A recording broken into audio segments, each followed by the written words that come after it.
The Force binds all things across the galaxy, connecting every living being in an invisible web of power and destiny. But what happens when something divine, something forged in the fires of a cosmic realm beyond the Force's reach, crashes into a world of Sith and suffering? The Bifrost was not meant to tear. For millennia, the Rainbow Bridge had carried Asgard's warriors across the 9 realms with perfect precision, a pathway of light and energy controlled by Heimdall's all-seeing gaze. But when Thor Odinson brought Mjolnir down upon the last of Malekith's scattered dark elf forces in the ruins of Svartalfheim, something went catastrophically wrong.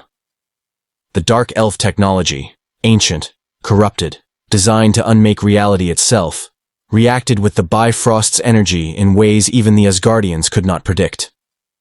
Reality screamed. The Rainbow Bridge shattered into fragments of impossible color, and Thor felt himself pulled through a void that was neither space nor time. Mjolnir's leather grip was the only solid thing in existence as dimensions collapsed and reformed around him. He saw galaxies he didn't recognize, stars burning colors that had no names. And then, impact. Thor crashed through something metallic and angular, his body tearing through durasteel and circuitry, as if they were parchment. Heat struck him immediately. Not the clean heat of Asgard's forges, but something oppressive and sulfurous. He tumbled through 3 more levels of architecture before Mjolnir's weight finally anchored him, the hammer's head embedding in a black floor that radiated warmth through his boots. The god of thunder rose slowly, azure eyes scanning his surroundings. He stood in a chamber of dark metal and darker stone, circular and vast, with viewports showing rivers of molten lava flowing beneath an ash-choked sky. The architecture was brutalist and cold, designed to intimidate rather than inspire.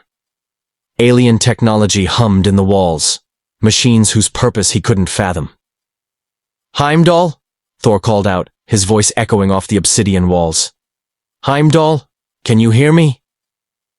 Silence.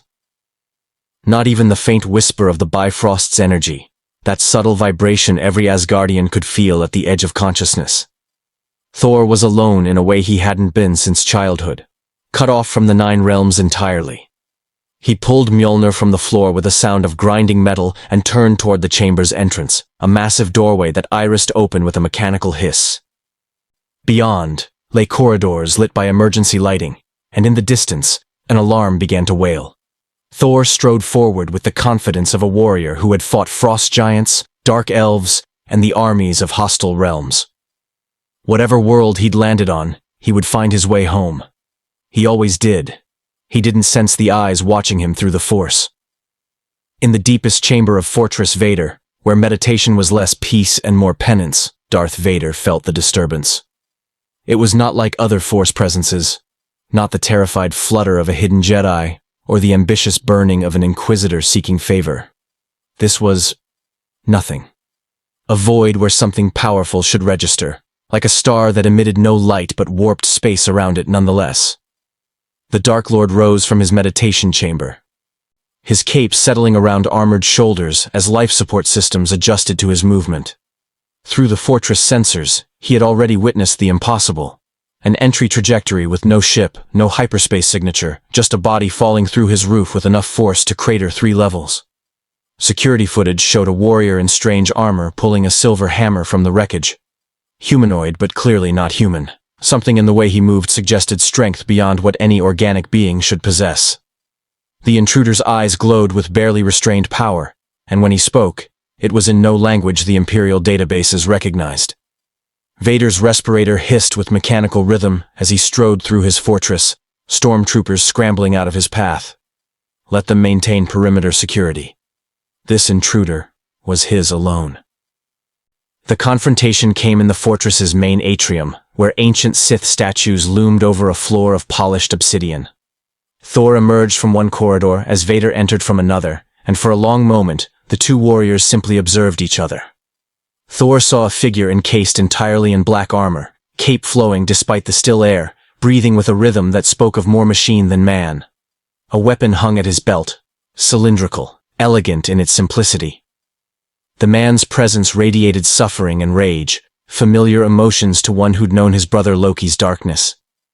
Vader saw an arrogant warrior prince stance, red cape, archaic armor that somehow seemed more functional than decorative, and a weapon that defied immediate classification. A hammer. The readings made no sense. The intruder's life signature was impossible. Cellular structure too dense, energy output too high, and yet, the Force could not touch him, could not read him, as if he existed outside the natural order entirely. "You will identify yourself," Vader commanded, his voice a mechanical growl that had made admirals tremble. Thor understood nothing of the words but everything of the tone. Authority, command, the expectation of obedience. He smiled grimly and raised Mjolnir. "I am Thor, son of Odin, and I kneel before no tyrant." The words were incomprehensible to Vader, but the intent was crystal clear. The Dark Lord's hand moved to his lightsaber, the crimson blade igniting with a snap hiss that filled the chamber. "Then you will kneel in death." Thor's eyes blazed with lightning. "You may try." If you want to see more characters enter the Star Wars galaxy, hit that subscribe button and drop the name of a character you'd want to see in the comments below. May the Force be with you. Vader moved first, his blade coming around in a strike designed to bisect the intruder at the waist. The lightsaber hummed through air, superheated by the lava flows outside, a killing arc perfected through years of slaughter. Mjolnir met the plasma blade with a sound like thunder itself. The impact sent shockwaves through the fortress, cracking the obsidian floor beneath both warriors. Vader felt the impact reverberate through his cybernetics, sensors screaming warnings about structural integrity. His lightsaber hadn't cut through. The hammer's silvery metal held firm against a weapon that could slice through blast doors. Impossible. Thor grinned fiercely and swung again, putting Asgardian strength behind the blow. Vader brought his blade up in a defensive parry, but the sheer force drove him backward, boots skidding across polished stone. The Dark Lord reached out with the Force, intending to crush this warrior's organs, to stop his heart with a thought. Nothing. The Force slid off the intruder like water off stone. No purchase, no connection. It was like trying to grip empty space. "What are you?" Vader growled, circling left as Thor mirrored his movement. Thor spoke again in that unknown language, gesturing with his free hand. Lightning crackled between his fingers, not Force lightning, something else entirely, wild and elemental. He thrust his palm forward, and a bolt of genuine electricity lanced across the space between them. Vader's lightsaber came up, intercepting the lightning and dispersing it in a shower of sparks. His life support systems flickered, warnings scrolling across his helmet's HUD. That energy was different from Sith lightning, rawer, more powerful. Another direct hit might overwhelm his systems. The Dark Lord attacked with renewed fury, his blade moving through the 7 forms of lightsaber combat in a deadly sequence.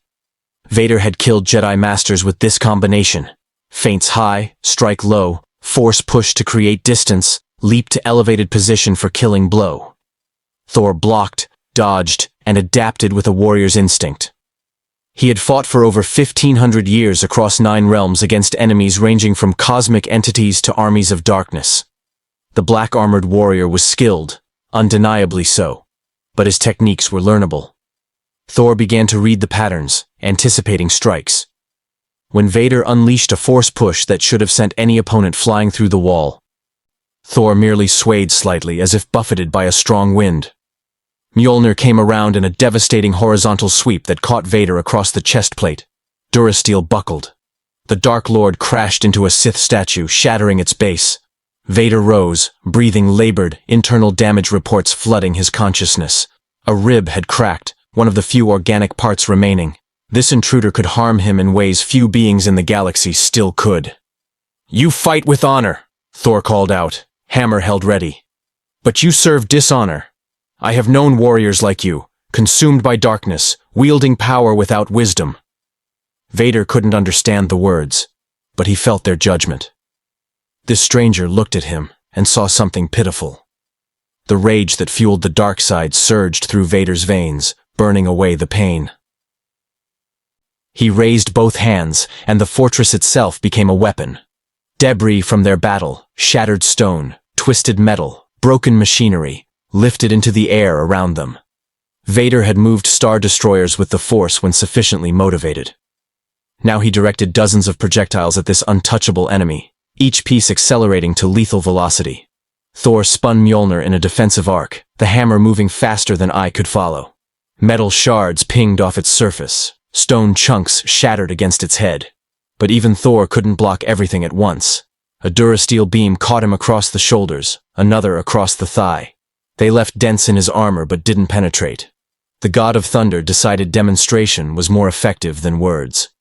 He raised Mjolnir to the ceiling, eyes blazing white with power, and called the storm. Lightning answered. It came not from the ash-choked sky of Mustafar, but from Thor himself, from Mjolnir, from the very essence of what he was. Azure electricity erupted in a cascade of raw power, arcing across the fortress atrium in branches that seemed alive.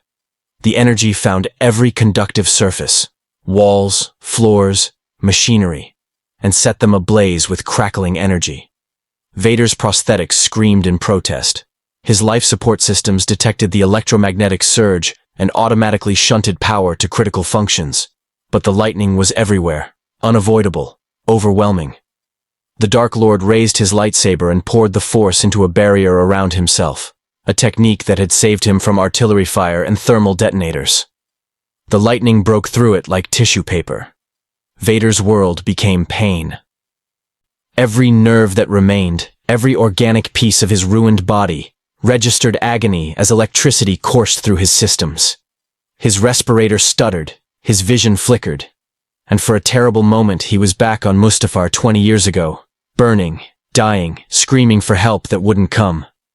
Thor released the lightning, his warrior's honor unwilling to strike a defenseless opponent. He watched the dark figure collapse to one knee, smoke rising from joints in the black armor. The man's breathing was ragged, mechanical, clearly sustained by the very technology Thor had just compromised. "Yield," Thor commanded, recognizing the universal stance of defeat.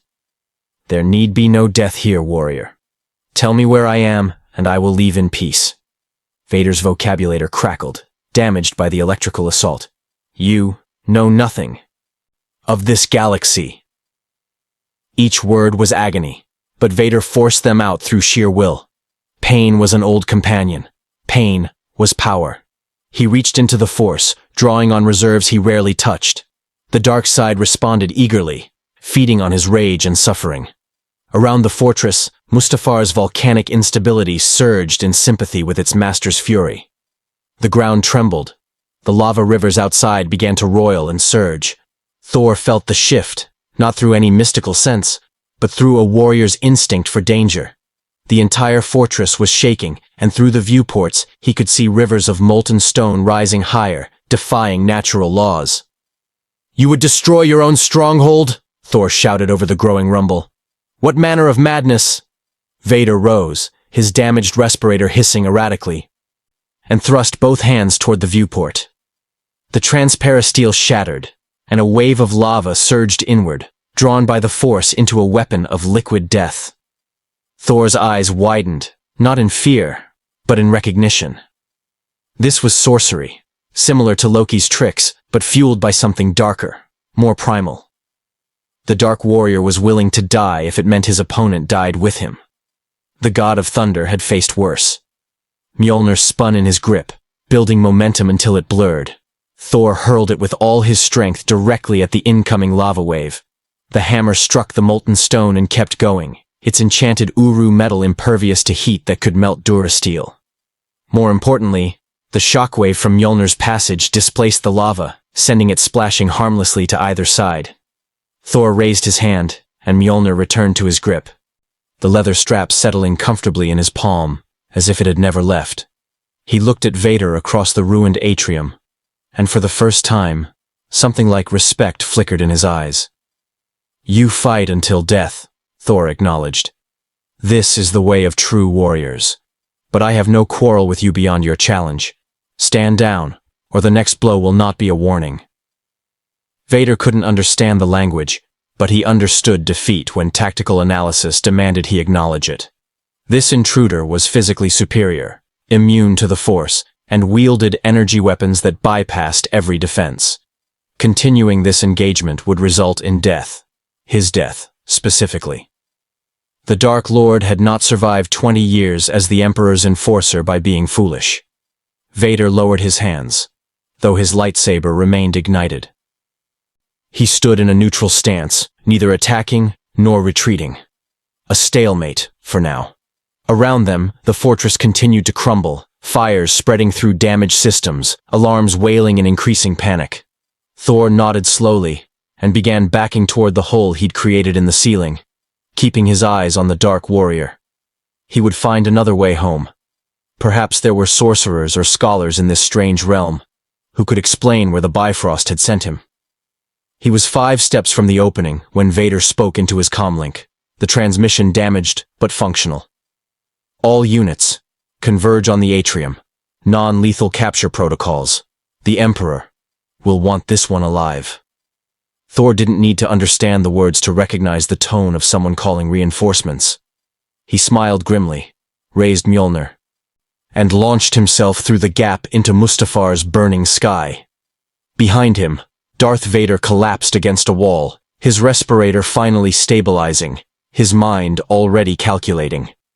He had found something the Emperor would desire above all else, a warrior immune to the Force itself. The galaxy had just become infinitely more complicated. The transmission reached Imperial Center, what some still called Coruscant, within the hour, carried on priority channels reserved for the Emperor's most trusted servants. In the Imperial Palace, deep within the throne room where shadows gathered like living things, Emperor Palpatine listened to Vader's report with an expression that might have been hunger. "Immune to the Force," the Emperor repeated, his voice soft and dangerous. "Are you certain, my apprentice? Not merely resistant, but truly untouchable?"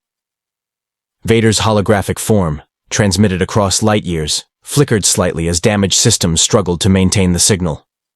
"Yes, my master. I attempted multiple techniques: force choke, push, manipulation. The energy found no purchase. It was as if he did not exist within the Force's purview." Palpatine's yellow eyes gleamed. In his long life, far longer than most suspected, he had encountered beings resistant to Force manipulation. Hutts with their sluggish metabolisms, certain silicon-based species, even some droids with advanced programming. But true immunity? That was unprecedented, and precedent was what the Sith had spent millennia overturning. "Tell me of his weapons, Lord Vader. You said they resembled primitive tools, yet they damaged your armor?" "The hammer, my master. It's crafted from a metal I cannot identify.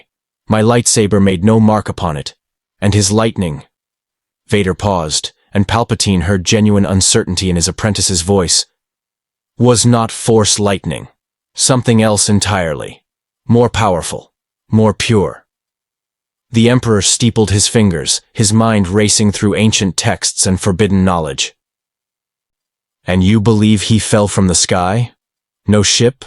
No hyperspace signature?" "None. Imperial sensors detected a spatial anomaly briefly, then nothing, as if reality itself had torn and expelled him." Palpatine smiled, an expression that would have terrified anyone who witnessed it. "How fascinating. Lord Vader, you will hunt this intruder. Use every resource at your disposal. I want him captured, studied, and if possible, broken. A warrior immune to the Force could be the key to ensuring our Empire's dominion is truly eternal." "What of the Inquisitorius, my master? Should I—" "Dispatch them immediately. If this warrior is hunting for a way home, he will seek out those sensitive to mystical forces. The Inquisitors will serve as bait." Palpatine's tone shifted, becoming almost playful. "And Lord Vader, do not underestimate him again. Pride has destroyed greater Sith than you." The transmission ended, leaving Vader alone in what remained of his fortress's command center. Around him, repair droids worked frantically to restore critical systems, their mechanical chittering a counterpoint to his respirator's rhythm. The Dark Lord accessed the fortress's damaged sensor logs, replaying the intruder's arrival frame by frame. The spatial anomaly had registered for exactly 2.7 seconds before reality reasserted itself. In that brief window, sensors had detected energy signatures that matched nothing in Imperial databases. Not hyperspace, not dark matter, not even the exotic particles produced by experimental weapons. This warrior had come from somewhere else. Not another planet or system. but perhaps another reality entirely. Vader knew what that meant. The Emperor had spoken occasionally of legends from before the Republic, of ancient Sith who had attempted to breach the walls between universes, seeking power from dimensions beyond comprehension. All had failed, their arrogance consuming them. But if someone, or something, had succeeded, if barriers could be crossed, the implications were staggering. Vader opened a secure channel to the Inquisitorius headquarters on Coruscant. The fifth brother's scarred face appeared on the holographic display, his expression carefully neutral despite the late hour. Lord Vader, how may the Inquisitorius serve? Prepare 3 squads. You will deploy to Mustafar immediately and begin a search of the surrounding systems. You're hunting an unknown Force-sensitive... Vader paused, correcting himself.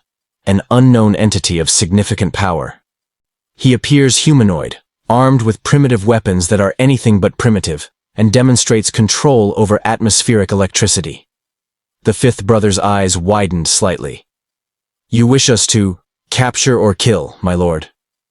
Capture is preferable. The Emperor has taken personal interest, but if he resists, elimination is acceptable. He is extremely dangerous. Do not engage alone, and do not assume your Force abilities will grant advantage. Understood, Lord Vader. We will not fail. The transmission ended. Vader turned to the shattered viewport, staring out at Mustafar's hellish landscape. Somewhere in that volcanic wilderness, the warrior was fleeing. Or perhaps not fleeing at all. Perhaps merely withdrawing to assess his situation. Thunder rumbled in the distance, though Mustafar's atmosphere rarely produced natural storms. Vader's scanners detected electrical activity far exceeding normal parameters, concentrated in the mountain ranges to the north. The hunt had begun. On a ridge overlooking a lava fall, Thor stood beneath Mustafar's ash-laden sky and contemplated his predicament. Mjolnir rested against his shoulder as he surveyed the alien landscape, a world of fire and darkness that would have seemed hellish even to the warriors of Muspelheim. He had tried calling to Heimdall again, pouring his will into the attempt. Nothing. The Bifrost was either too damaged to respond, or this realm was simply too far from the 9 realms to reach. Which meant Thor needed to find another way home, and that meant finding civilization, finding scholars or sorcerers who might understand dimensional travel. It also meant understanding who, or what, he'd just fought. The Dark Warrior had commanded power similar to Loki's sorcery, but fueled by rage and pain rather than mischief. His armor concealed terrible injuries, and his breathing suggested his very life depended on the mechanical suit. A warrior who had been broken, but refused to yield. Thor could respect that, even as he recognized the darkness festering within. He looked up at the unfamiliar stars, constellations he'd never seen even in his travels through Yggdrasil's branches. This was truly somewhere else, somewhere beyond even the world tree's reach. Very well, Thor muttered to himself. If I cannot go home, I will make the best of this strange realm. And if that dark warrior and his forces seek to hinder me... Lightning crackled along Mjolnir's head, reflecting in Thor's determined eyes. They will learn why Asgard's thunder is feared across 9 realms. He took to the sky, Mjolnir carrying him away from Mustafar's volcanic fury toward the stars beyond, unaware that his departure had been tracked by a dozen different Imperial sensors, and that even now, the Empire's most ruthless hunters were being dispatched to bring him down. The God of Thunder had entered a galaxy at war, and neither the Empire nor the fledgling rebellion would ever be the same. The Inquisitors found him 3 days later on Geonosis, amid the rust-colored canyons where droid foundries had once churned out separatist battle machines. Thor had been drawn to the abandoned world by its isolation, seeking time to understand this strange galaxy while planning his next move. He'd discovered the ruins of some great conflict, massive machines torn apart by weapons he didn't recognize, structures carved into the canyon walls that spoke of industrial-scale warfare. He was examining what appeared to be the remnants of an execution arena when he felt them approach. Not through any mystical sense, Thor was no sorcerer, but through a warrior's instinct honed across centuries. The air itself seemed to thicken with malevolent intent, and the wind carried whispers of suffering that reminded him too much of the dark elf realms. They came from 3 directions simultaneously, black-clad figures dropping from canyon walls with predatory grace. 7 in total, each wielding the same cylindrical weapon the Dark Warrior on the burning world had carried. Red blades ignited in sequence, casting crimson light across the sandstone walls. The 5th brother landed directly in front of Thor, his gray skin marked with ritual scars, his expression one of calculated cruelty. "You are the anomaly Lord Vader spoke of. You will surrender your weapons and submit to Imperial custody." Thor didn't understand the words, but their tone was universal. Surrender. Submit. Kneel. He'd heard such demands from frost giants, dark elves, and Thanos himself. His answer was always the same. "I am Thor of Asgard," he replied in his own tongue, Mjolnir rising to a ready position. "And I kneel before no one." The 7th sister laughed, a sound like breaking glass. "He doesn't even speak basic. This will be simple." She nodded to her fellows. "Remember, Lord Vader wants him alive if possible." They attacked in concert, a coordinated assault that had brought down Jedi Masters during the Purge. Lightsabers came at Thor from multiple angles, high and low, feints mixed with killing strikes, each Inquisitor using the Force to enhance their speed and predict their target's movements. Thor met them with Asgardian fury. Mjolnir blocked the first 3 strikes, the Uru metal singing as plasma blades scraped harmlessly across its surface. Thor spun, using the hammer's momentum to deflect the 4th sister's thrust, then brought it around in a devastating arc that caught the 9th sister across her armored torso. The impact sent her flying into the canyon wall with enough force to crater the stone.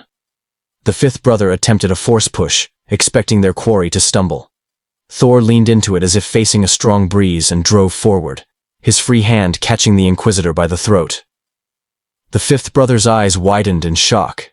Impossible. The force should have worked. Before Thor hurled him 30 meters into his fellow hunters. "Your sorcery is weak," Thor bellowed, lightning beginning to dance along his arms. "Face me as warriors, or flee as cowards." The 7th sister ignited her double-bladed lightsaber, the weapon spinning in a deadly arc as she launched herself at Thor with force-enhanced acrobatics. She was fast, faster than any mortal should be, her blade work precise and lethal. Thor was faster. Mjolnir caught her mid-leap, the hammer striking her chest with a sound like thunder. Her lightsaber deactivated as she fell, unconscious before she hit the ground. The remaining Inquisitors regrouped, their confidence shaken. 3 of their number were down, and this warrior hadn't even begun to truly fight. The 10th brother made a desperate decision. He reached out with the Force, not to the intruder himself, that clearly didn't work, but to the canyon walls around him. Stone cracked and crumbled as massive boulders were torn free and sent hurtling toward Thor from all sides. Thor raised Mjolnir skyward and called the storm. Lightning erupted from the clear sky, a column of pure electrical fury that struck the falling boulders and reduced them to dust and glass. The energy kept coming, spreading across the canyon in a web of destruction that found every conductive surface, including the Inquisitors' lightsabers. The weapon's power cells overloaded simultaneously. 3 Inquisitors screamed as their own weapons exploded in their hands, while the 5th brother managed to release his saber before the blast. He stood alone now, his fellows dead, dying or unconscious, facing a warrior who looked at him with something between pity and contempt. "Enough," Thor said quietly, though his eyes still blazed with power. "Leave this place. Tell your Dark Master that I want no war, but I will not be hunted like prey." The 5th brother understood nothing except survival. He turned and ran, using the Force to enhance his speed, fleeing across the canyon like a shadow. Thor let him go. There had been enough death already. He looked at the fallen Inquisitors, some still breathing, others clearly beyond help, and felt a weight settle on his shoulders. This galaxy didn't know him, didn't understand what he was or why he was here. To them, he was simply an unknown threat to be captured or eliminated. And if the Dark Warrior had sent these hunters, there would be more coming. Thor needed allies. He needed information. And most importantly, he needed to find someone who could help him return home before this escalated into a war he never wanted. The 5th brother's report reached Vader within hours. transmitted from a medical frigate where Imperial doctors worked frantically to save the surviving Inquisitors. 3 dead. 4 critically injured. The mission had been a catastrophic failure, and the entity they'd attempted to capture had shown restraint, a detail that troubled Vader more than if Thor had simply slaughtered them all. Restraint implied intelligence, strategy, the understanding that killing Imperial forces might bring consequences. "He let you live," Vader stated, his mechanical voice devoid of emotion, as the 5th brother stood before him via hologram, his hands still bandaged from the lightsaber explosion. "Yes, Lord Vader. He spoke something after the battle. I didn't understand the language, but his tone suggested." "A warning," Vader finished. "He doesn't want war, but he won't be hunted." The Dark Lord's respirator hissed thoughtfully. "Change of tactics. Pull back all Inquisitors. Begin wide-area surveillance. I want to know where he goes, who he contacts, what he seeks. My lord, the Emperor expects results, not corpses. This warrior is beyond the Inquisitorius. He is my prey now." The transmission ended. Vader turned to his command console, accessing star charts of the surrounding sectors. If this Thor was seeking a way home, he would need information. That meant civilized worlds, spaceports, places where knowledge could be bought or taken. The nearest such world was Tatooine, a wretched desert planet notable only for its criminal element and its location along major hyperspace routes. If Thor sought passage off-world or information about dimensional travel, Mos Eisley's cantinas would be exactly where rumors and opportunities intersected. Vader's gloved hand clenched. Tatooine. Of all the worlds in the galaxy, fate would send his quarry there. To the place where Anakin Skywalker had been born, where his mother had died, where everything had begun to fall apart. The Force was testing him, or perhaps mocking him. "Prepare my ship," Vader commanded. "I will handle this personally." High above Tatooine's endless dunes, Thor descended through wisps of atmospheric moisture that passed for clouds on this desert world. He'd stolen a spacecraft from Geonosis, a simple act of necessity, though the machine had proven baffling to operate. As Guardian vessels responded to thought and will, this contraption required switches, levers, and constant adjustment. He'd crashed it in the Dune Sea deliberately, not wanting to announce his arrival to whatever authorities governed this realm. The twin suns beat down on his armor as he trudged toward distant structures shimmering in the heat. A settlement of some kind, built from tan stone that matched the endless sand. Mos Eisley was everything Thor expected from a frontier outpost, and nothing like the gleaming cities of Asgard. Low buildings sprawled without pattern or planning, and the air reeked of moisture farming, exhaust fumes, and unwashed bodies. Beings of species Thor had never imagined walked past him without second glances. Apparently, in this galaxy, diversity was commonplace. He entered the first establishment he found. A dimly lit cantina, where strange music played from a corner stage, and patrons of a dozen species huddled over drinks in shadowy booths. The bartender, a gray-skinned being with horns, stared at Thor's armor with calculating eyes. Thor approached the bar, Mjolnir conspicuous at his belt. He tried basic first, having picked up a few words from the Inquisitor's shouts during battle. "Information," he managed, the accent atrocious. "Need help." The bartender's expression didn't change. Credits first. Information after. Thor pulled a small golden medallion from his belt. An Asgardian coin, worthless here but clearly precious metal. He placed it on the bar. The bartender's eyes widened slightly, then narrowed with greed. The coin vanished into his robes. "What kind of help?" the bartender asked, his tone marginally friendlier. "Home," Thor said, struggling with the alien language. "Way to other place, not this galaxy." The bartender laughed, a phlegmy sound. "Pal, hyperspace travel is one thing. Whatever you're talking about sounds like spice-addled fantasy, but—" He leaned closer. "There's rumors. Always rumors in places like this. Whispers of force cults, ancient Jedi artifacts that could tear space-time, dimensional gateways. Probably all bantha fodder, but if you're desperate—" "Tell me," Thor demanded. There's a group. Calls themselves the Acolytes of the Beyond. Obsessed with finding old Sith and Jedi relics, especially anything related to world-between-worlds travel. They're led by a Twi'lek named Rachi Sitra. Last I heard, they were operating out of a temple ruin on Jedha. Thor filed the name away, though he understood little of it. Jedha. A place to start. How do I... The cantina doors burst open. Stormtroopers poured in, white armor stark against the dingy interior, blasters raised. Behind them, filling the doorway like a specter of death itself, came Darth Vader.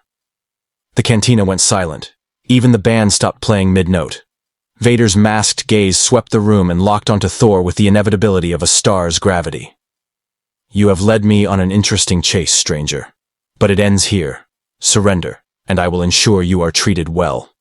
Thor's hand moved to Mjolnir's handle. Around the cantina, patrons scrambled for exits, knowing what was about to happen. Only fools stayed when the Dark Lord of the Sith came calling. I told your hunters, Thor said slowly in his own language, knowing Vader wouldn't understand but needing to say it anyway. I want no war with you, but I will not be caged. Vader ignited his lightsaber, the crimson blade casting bloody light across the cantina's walls. Then you choose death. No, a new voice cut through the tension. He chooses freedom. A blaster bolt struck the nearest stormtrooper's helmet, sending him sprawling.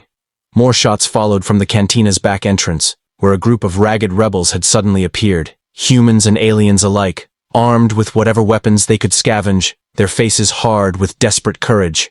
The lead rebel, a scarred human woman with captain's bars on her worn flight jacket, grinned fiercely. Any enemy of Vader's is a friend of ours. You want off this rock, stranger?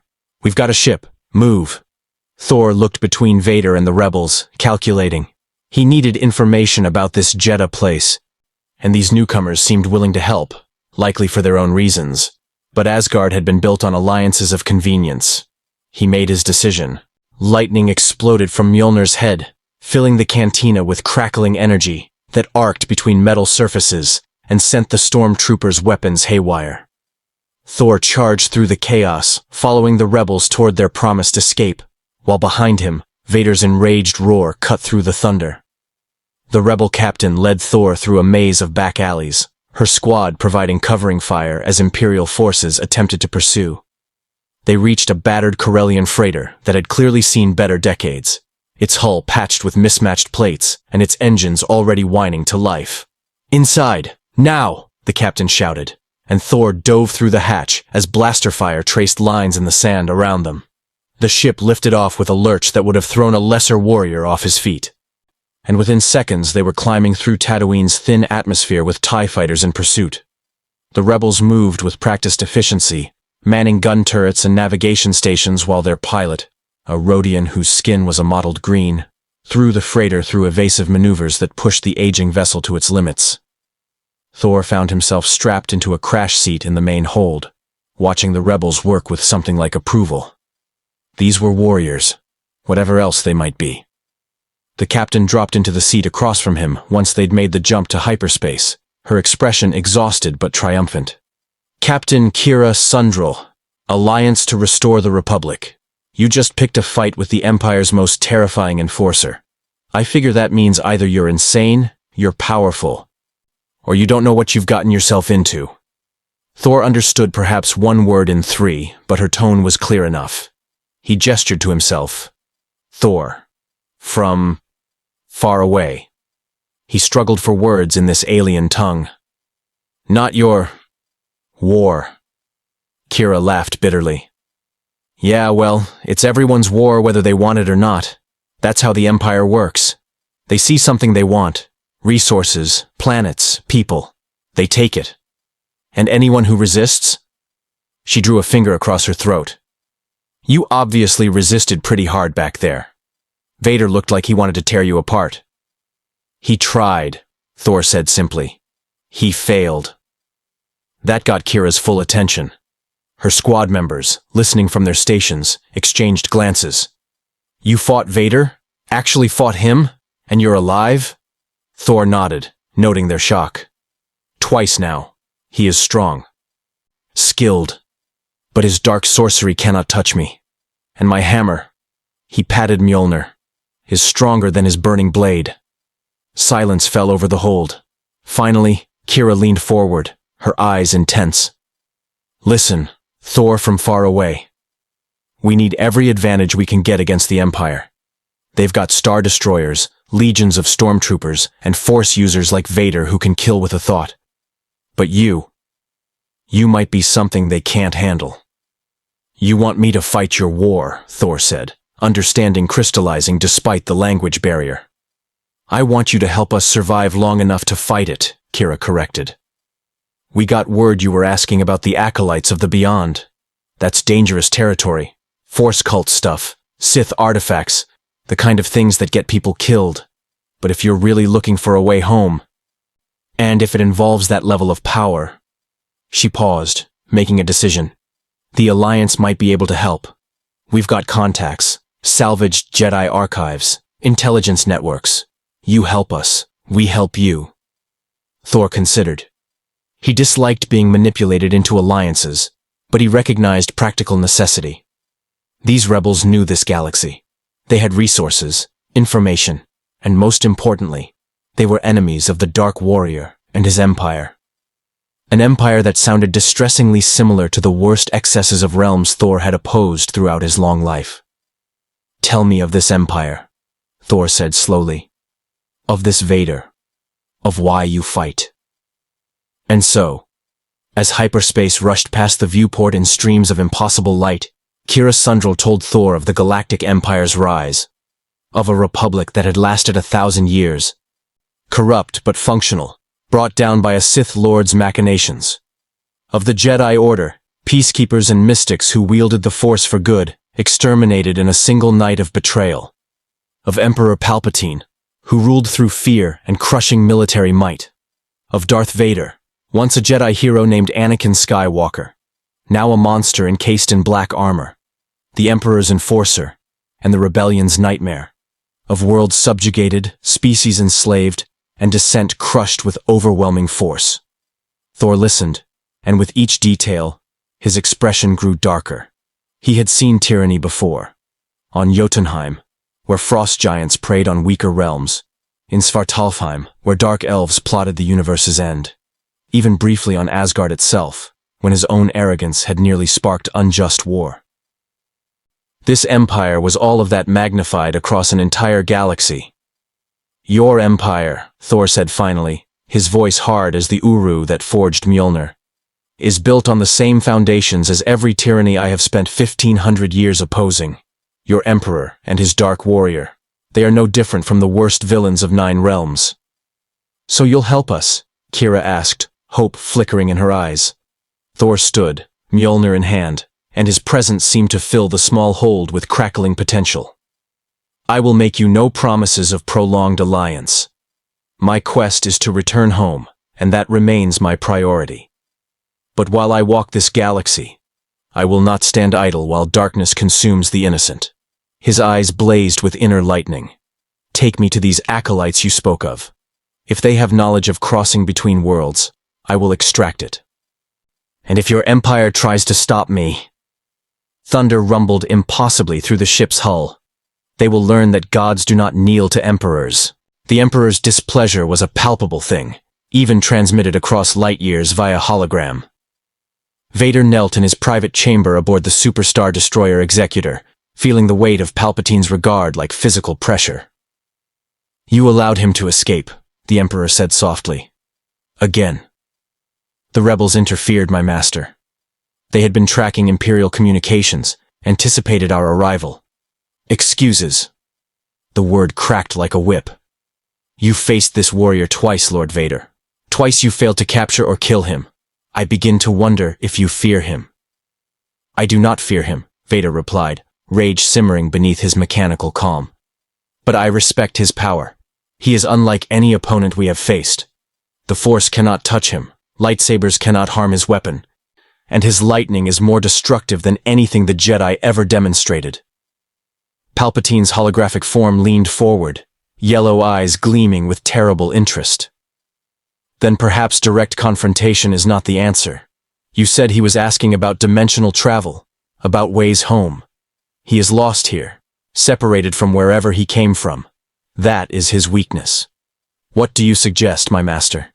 He will seek out Force artifacts, ancient technologies, anything that might tear the barriers between realities. There are only a handful of sites in the known galaxy that possess such potential power. Palpatine's smile was cruel. We need not chase him, Lord Vader.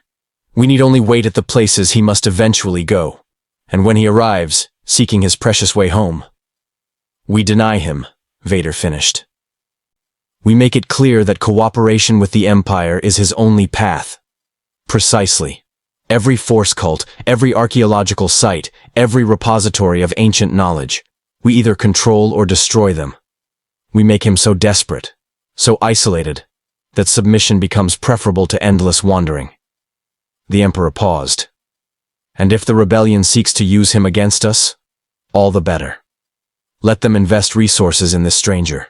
When we finally break him, we take their new weapon and turn it against them. It was elegant, Vader admitted. Cruel and manipulative. Classic Sith strategy. I will begin immediately. The most likely target would be Jeddah. The old Jedi temple ruins still contain artifacts, and Force cults have operated there for centuries. Indeed. Take the Executor there. Establish a blockade. If this Thor arrives seeking knowledge, he will find only Imperial might. Palpatine's expression shifted, becoming almost contemplative. I wonder, Lord Vader, what it must be like for him. To be so far from home, so utterly lost, knowing the way back exists somewhere but not knowing where. Such desperation makes beings pliable. The transmission ended. Vader rose, his respirator hissing in the darkness of his chamber. The Emperor was right. Thor's desperation would grow with each dead end, each destroyed artifact, each avenue closed. Eventually, even a warrior god would have to face practical reality. But Vader remembered the lightning that had torn through his systems, the hammer that had bent his armor, the eyes that looked at him with something uncomfortably close to pity. This Thor was powerful, yes, but more than that, he was principled. Warriors like that rarely bent. Even when breaking was the logical choice, they usually had to be destroyed. Vader opened a secure channel to the Executor's bridge. Set course for Jeddah, maximum speed, and send word to all Imperial forces in that sector. No one enters or leaves the system without my personal authorization. We have a god to trap.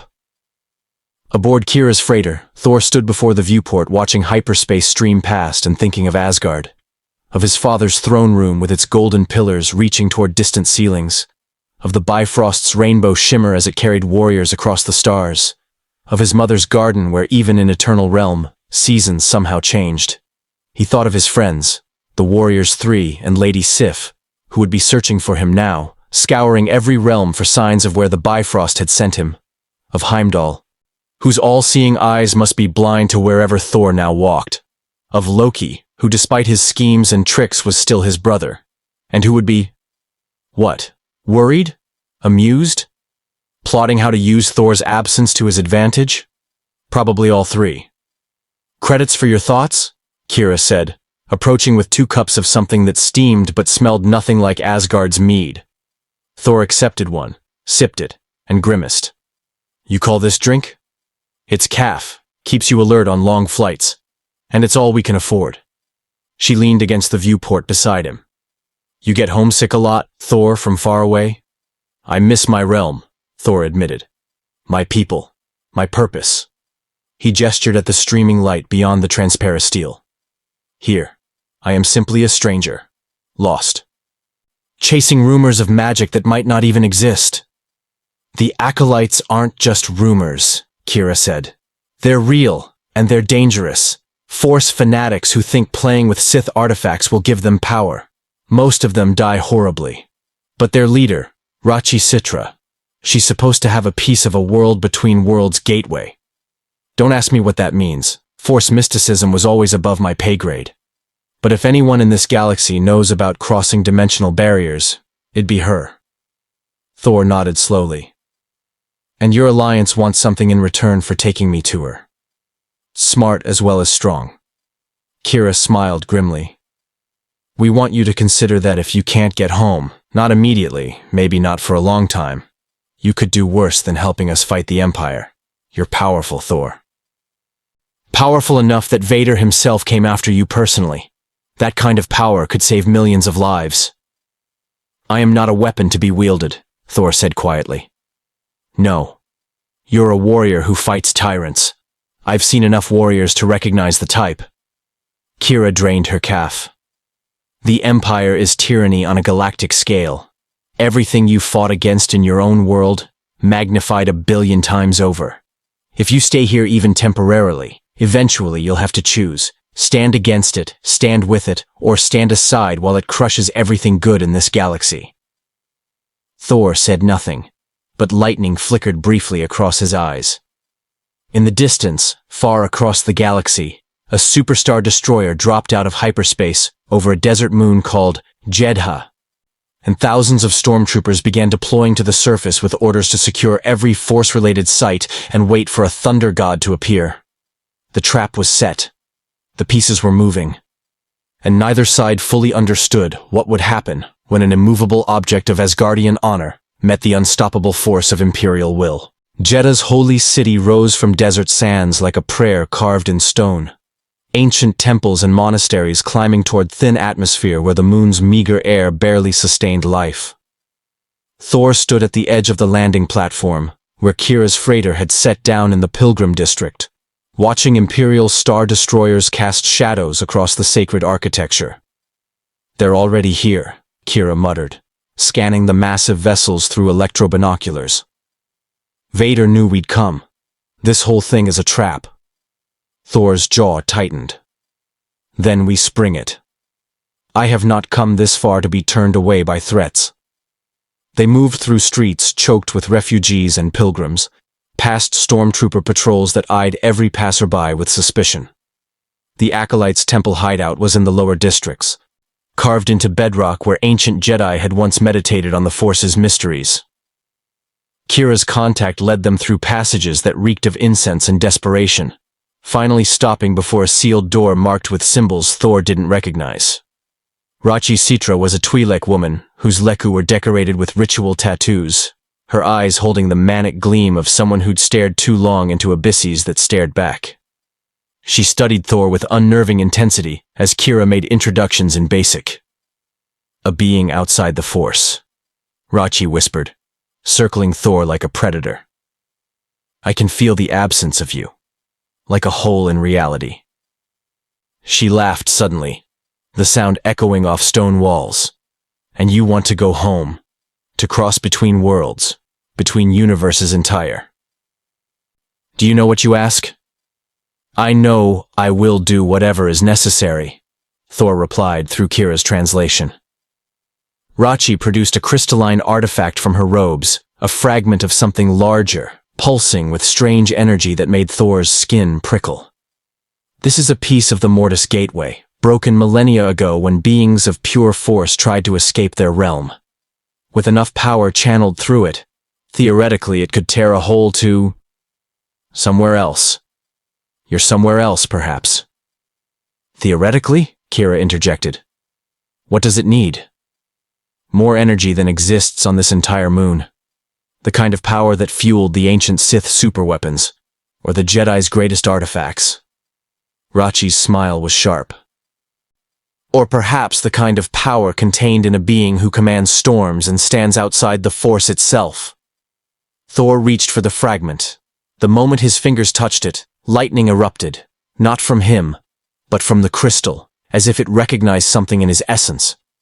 The energy cascaded through the chamber, and for one impossible moment, Thor felt something. A tug. A connection to somewhere distant and familiar. Then the ceiling exploded. Vader descended through smoke and debris, his cape billowing, lightsaber already ignited. Behind him, stormtroopers rappelled down cables while inquisitors poured through side entrances. The trap had sprung in both directions. The artifact, Vader commanded, his mechanical voice cutting through chaos. Secure it. Kill anyone who resists. Thor stepped between Vader and Rachi, Mjolnir raised. You want war, Dark One? You shall have it. I want your submission, Vader replied. The Empire offers you power, resources, a place in the New Order.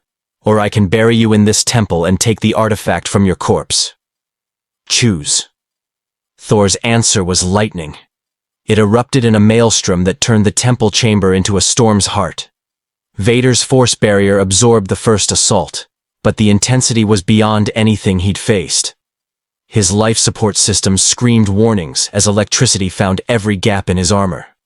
Stormtroopers convulsed and fell, their weapons exploding, their armor conducting death.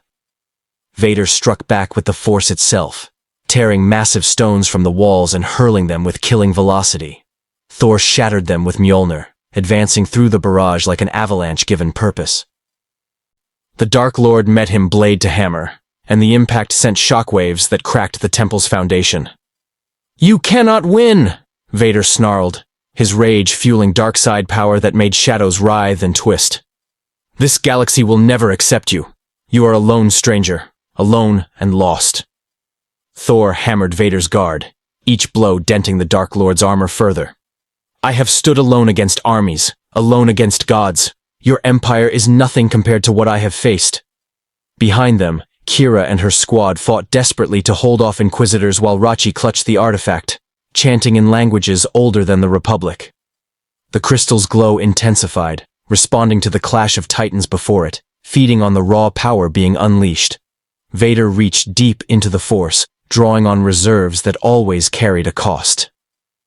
He seized the temple itself, bringing tons of stone down upon Thor in a killing avalanche. The God of Thunder raised Mjolnir and called the storm with everything he had. The explosion of power was visible from orbit.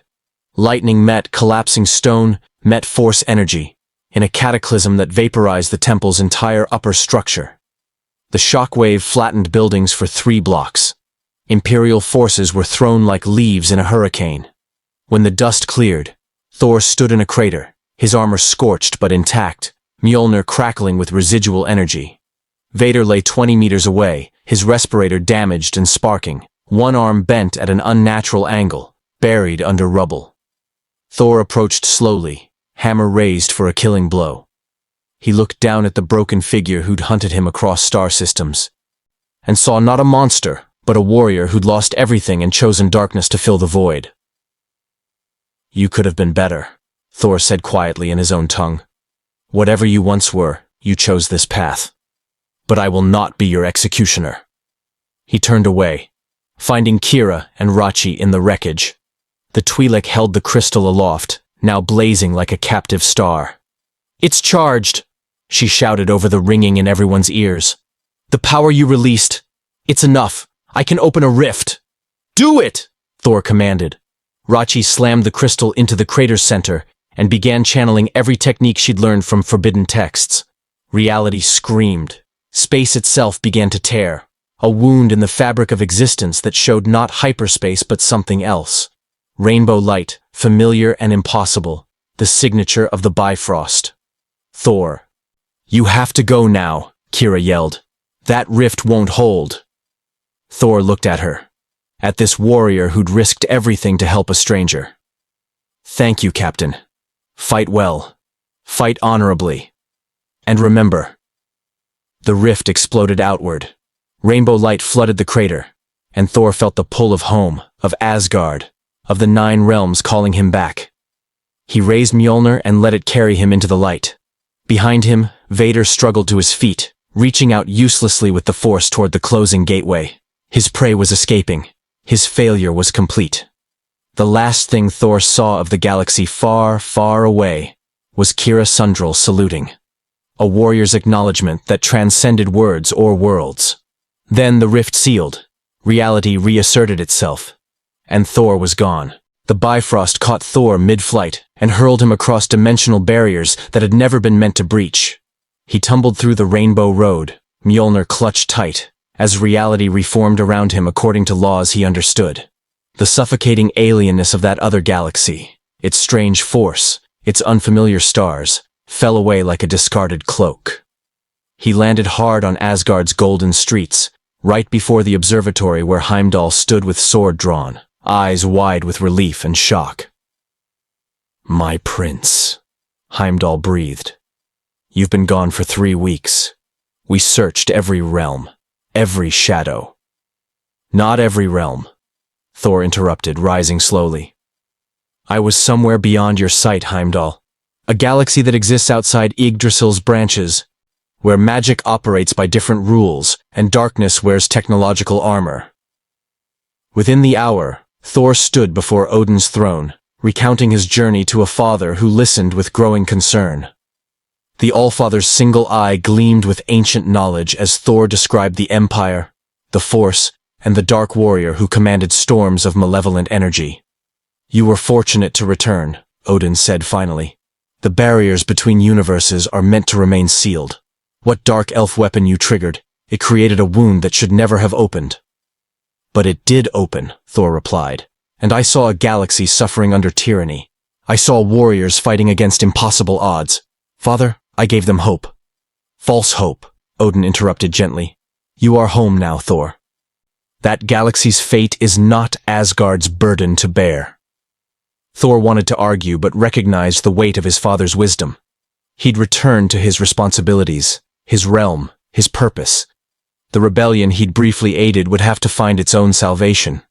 Yet as days passed and Thor resumed his duties as prince and protector, he found his thoughts drifting to that distant galaxy, to Kira Sundral and her desperate courage, to the Dark Warrior Vader, broken and tragic beneath his armor, to an empire that consumed worlds and a force that bound all living things in chains of destiny.